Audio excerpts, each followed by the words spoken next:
Oh, hello and welcome to Shane's Shed. I've got to pull the gearbox out of my Outlander. Now, if you've seen my previous videos, I've had an issue with it. I've basically lost the clutch on it. I've tried bleeding it, didn't have any success. I'm not the sort of person that likes to fire the parts cannon, but I've changed the master cylinder anyway, mainly because it's quick and easy to change. You've got good access, so yeah, you're not losing too much by trying, because it's a lot more effort to have to pull the blade gearbox. So, just on the off chance that the master cylinder was the problem, unfortunately, changing all that hasn't made any difference. I've basically got no clutch pedal at all. There's just nothing there. So, yeah, I don't know whether the clutch is just completely shot or whether the slave cylinder that is behind the clutch is gone. Unfortunately, there's no inspection panels that I can have a look at and see what's going on exactly. So it's going to be, let's pull the transmission out. So I'll show you what we need to do. Let's get into it. Now, there's a few things that we need to do on top of the engine. So I'm going to have to take all the air intake and air filter box out. Battery is going to have to come out. So according to the repair manual, and if you need one of those for this job, any manual online, they've got everything you need. The manuals that you will need from those guys, it covers a 2008 model Outlander, even though this is a 2010, but it basically covers most of the general principles anyway. So check out the description below. There is a discount code and everything there, and I get a little bit of a kickback from it as well, so you're helping me out if you buy from there. Anyway, ECU needs to come out as well apparently, which is just over here. So once we get all this out, then we'll hit all the gearbox and engine mounts. Just a word of my note as well, there is a engine lug here, so we will need to support this end of the engine once we get everything out, because there's not going to be anything left to hold that engine up on that end. So yeah, let's start ripping into all this. Alrighty, so I've got all the airbox out, ECU, battery tray. I know what we do have to remove the clutch hydraulic line, so that runs there. I'll probably just undo it from here. That's a flexible line there. The rest of it can probably stay on the gearbox. Got a coolant line just here, so I'll probably just unbolt that there. There is another bolt for it just under this mount there. I've just got, obviously that mount there will need to come off at some point. Probably last points. I've got the shift levers, shift cables, whatever you call there. So that one and that one down there. And then we can probably just unbolt those from there and pull them out of the way. I'm sure I'll find more as I go along. So I'm going to drain the transmission now and pop those drive shafts out. Now, I have already done a previous video when I changed the boot on these, so if you want to see that drive shaft part, just check out my card just up here. Go see that, that'll cover that aspect. The rest we'll do in this video. Okay, so the transmission shift cable, now these, there's no clip or anything. You just need to get a lever underneath them, basically between that end and here, and just sort of lever them up. I've just used this little lever there, so just get under there and lever it up. They don't break, they feel like they might. And then you just got this end here. Now there is a couple little clips here, so you can just get a screwdriver through those little holes there, and they're like a little claw that holds onto, let's get that out of the way a little bit. There's like a little claw that holds into this little groove just down there. So yeah, you just go push those up, and then that whole thing lifts up out of that bracket. There is also these cables here. So there's the reverse switch and the speed switch just there, so that wiring is removed, basically all loose. There's that coolant line from down the bottom as well. Yeah, we've got that main mount there to do, but we need to support the engine there before we remove that one, and that one down there. We can remove that shortly. So that's going to be my next thing there. We'll probably leave the clutch line in place on the gearbox. That should be fine. And yeah, we just got that earth cable needs to come out, but that'll happen after that support comes out. Where are we? So all the upper bolts on the transmission are off. I've undone the starter motor. There's this little bracket here on the bottom for the starter motor, sits up in there. That's come out. There's obviously a mount here, that's all come out. There's a support bar across here is out. I've got the half shafts out either side. They're gone. I'm getting ready to remove this rear transmission roll mount. Then we've basically got all the bottom row of bolts left. We may have this coolant line as well. I think I'll probably remove. I've unbolted all from the bottom and the top, but I may just remove that. It's just a heater line. Get it up and out. I'll probably just clamp those coolant lines off so we don't lose any coolant. Well, some good news is I'm finally getting real close to the point of pulling this gearbox out. Pretty much everything, all the mounts are undone. Got the back of the engine hanging off the engine crane here. Just got last bolt on the bottom. I'm going to get my trolley jack under the gearbox and hopefully tap it out and see if we've got enough clearance to get the thing out. Yeah, who knows, we'll see how it goes. Well, I'm sorry that it's all a bit dark here, but I'm working at night, so it is what it is. I don't have the greatest light here, but yeah. Now let's just hope I don't drop this bloody thing on myself.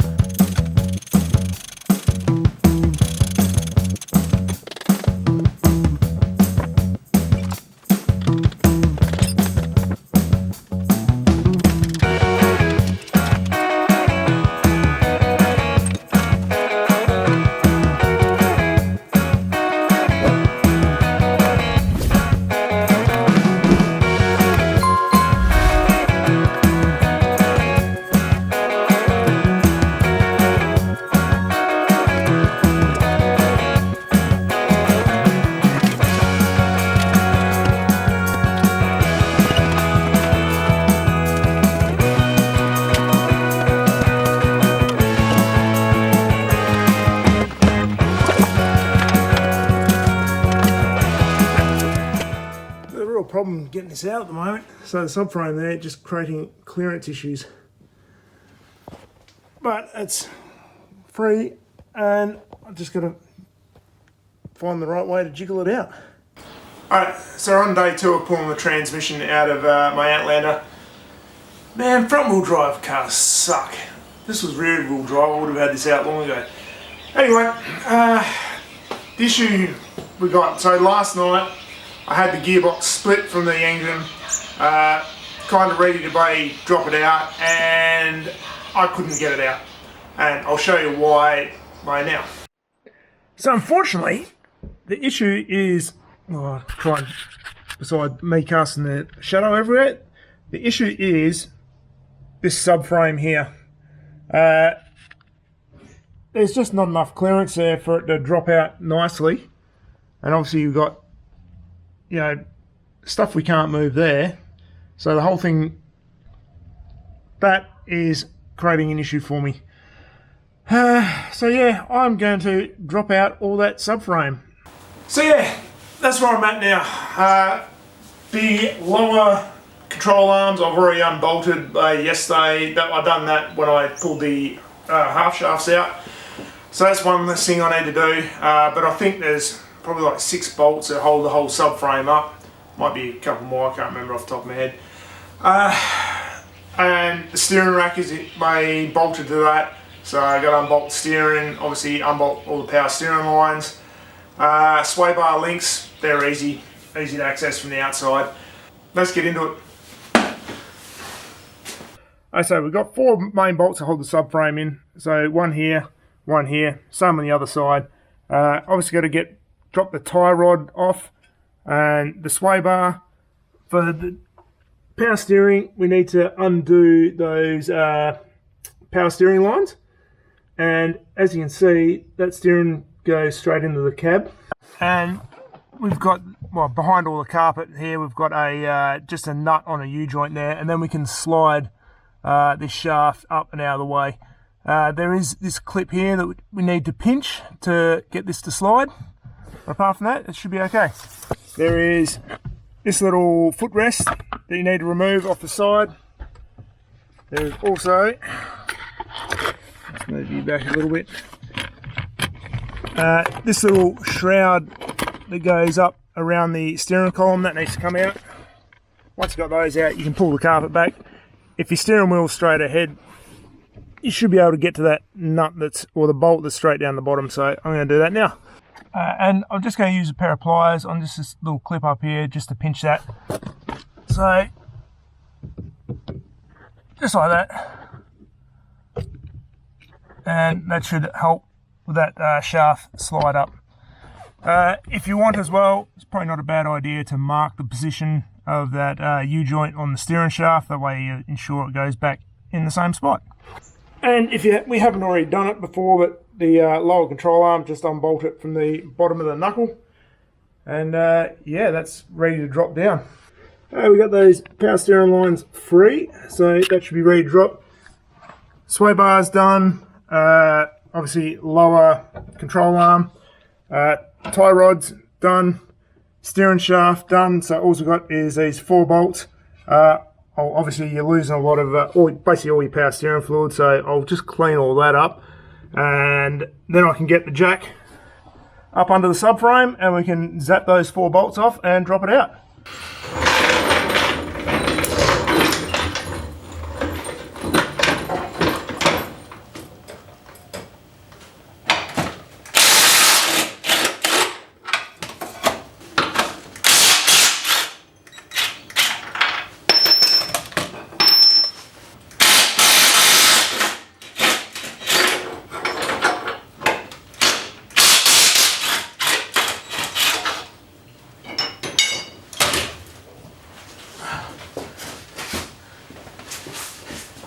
Let's see if this drops out in one piece.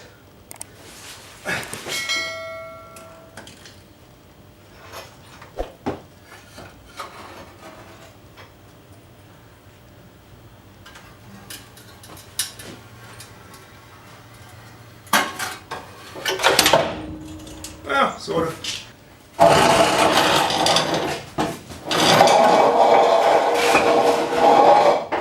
Well, now I've got heaps of room. That should come out pretty bloody easy, I hope. Let's give it a go. That's coming up next. I just got 1 bolt that's holding it in down here. And yeah, hopefully we've got enough clearance to get it all out without dropping it. We're all unbolted, ready to go again. Jeez, that scared the crap out of me.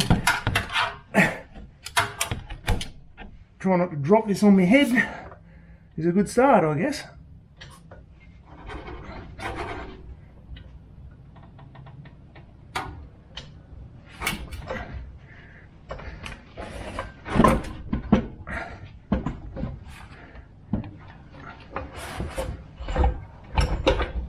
Come on.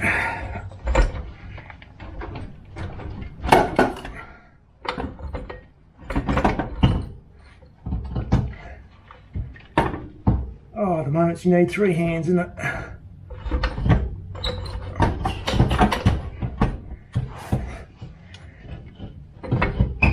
Yeah, would it be easier with a proper transmission jack? Yep.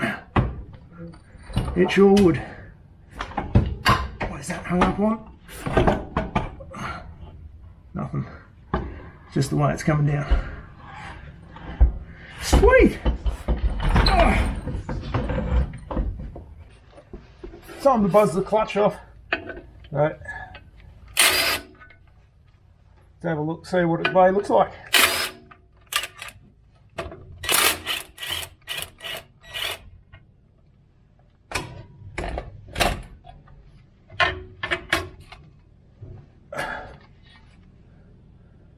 Doesn't look too bad. I was not worn out, but anyway, Well, I've got it this far, might as well be a new one. So that clutch plate is pretty worn out, especially on that side. Like, it's not quite down to the rivets, but wouldn't be far off. So yeah, this has done 240,000 Ks. Actually, my first thought, it's got Exceedi on there. I thought this may have been replaced, but there's a Mitsubishi badge on there already, so I guess Exceedi supplied the clutches in the first place. So yeah, I'm going to go see if I can sort out a replacement, and yeah, hopefully another one with a new slave cylinder, because yeah, I don't know whether that one has just failed. It's not leaking or anything, but yeah, we'll replace it all. Alright, so the new clutch kit is going to have a new slave cylinder, which is the throwout bearing as well. So we're just going to pull that out. Now we've just got a little clip here for the clutch line. So we can just undo that, pull it out there. We'll just check the O-ring there, make sure it's alright. And it's just 2 bolts there, and the whole thing should come out.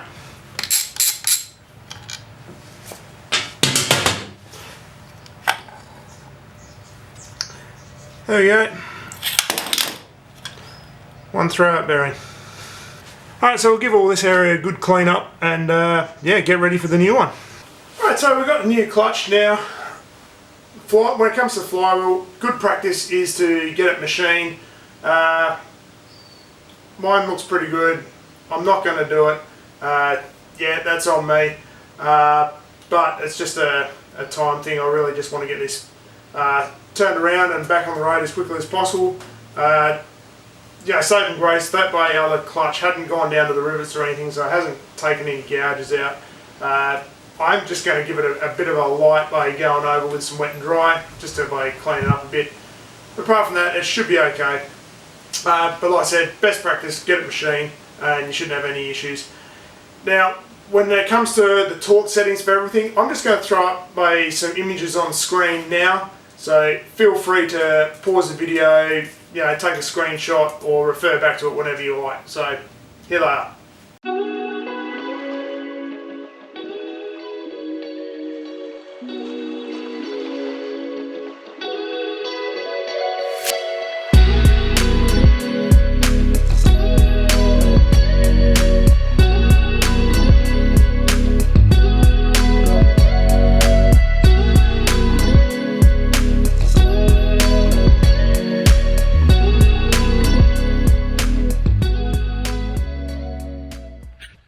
Now, we've got the gearbox sitting back in there now, so that's cool. It just needs to be bolted up.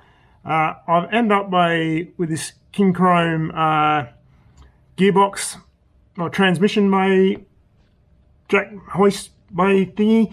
I had to modify it to work on my trolley jack. It is supposed to be used on a a single pole transmission jack, but I've just made a bracket there. I just done this quickly, so I'll probably end up throwing a bit of a gusset there just to brace it up in that corner, but that's another story. But anyway, it's sitting up there, it's in, and it's just ready to be bolted in, and then I can, yeah, continue on. So, gearbox is in, bell housing's all torqued up.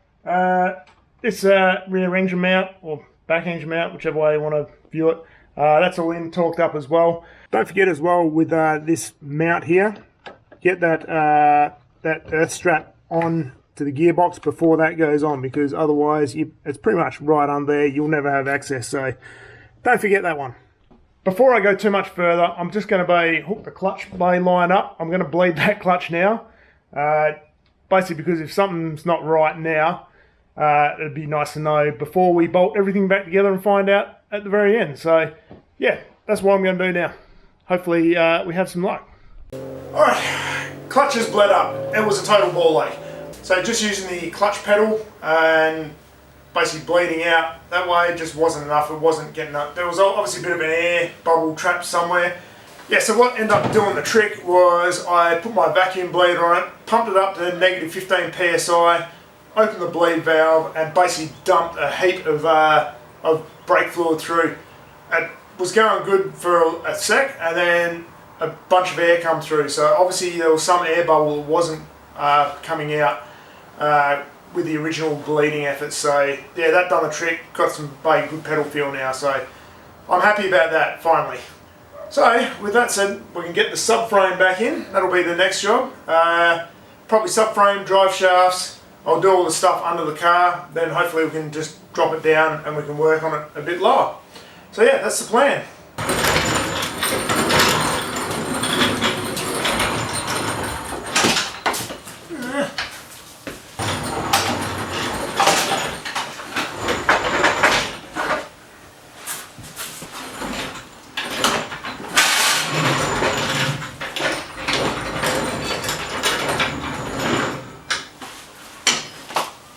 It's going to be a lot easier than getting it out. Well, time for an undercar update. So the subframe is all in. I've got the rear roll mount on. I've still got the this next, I forget the name of it now, way under here, and the front roll mount. Gearbox needs to be filled with oil because I drained that before we started. Half shafts are in both sides. Suspension's all bolted back in. And in here, got the transmission shift levers all hooked up. This coolant pipe is back in place. So yeah, we're getting there. Should be, hopefully, probably an hour's worth of work left to do. The other thing can't forget, power steering fluid. I need to top that up because obviously we drained that when we pulled the subframe out. So yeah, that's empty. Got to check the coolant level because we didn't really spill much, but when we took that coolant pipe out, I clamped off the pipe, so there would have been a little bit lost. Yeah. Anyway, I'm going to keep working away. Eventually.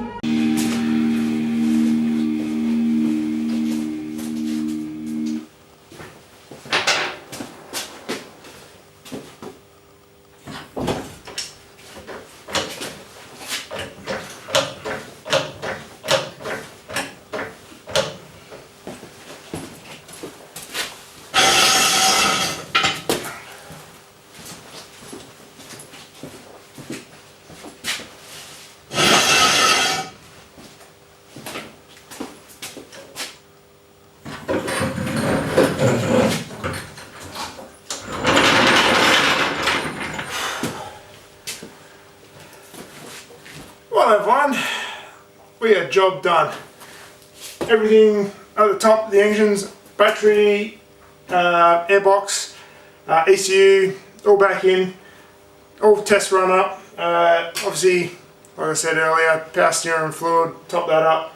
I still need to check the coolant, that's one last job, but if you're still watching, thanks very much for watching. I know, well, I haven't got the edit at this point while I'm filming, but I'm sure this isn't going to be the shortest video. As you can imagine, it's a pretty full-on job.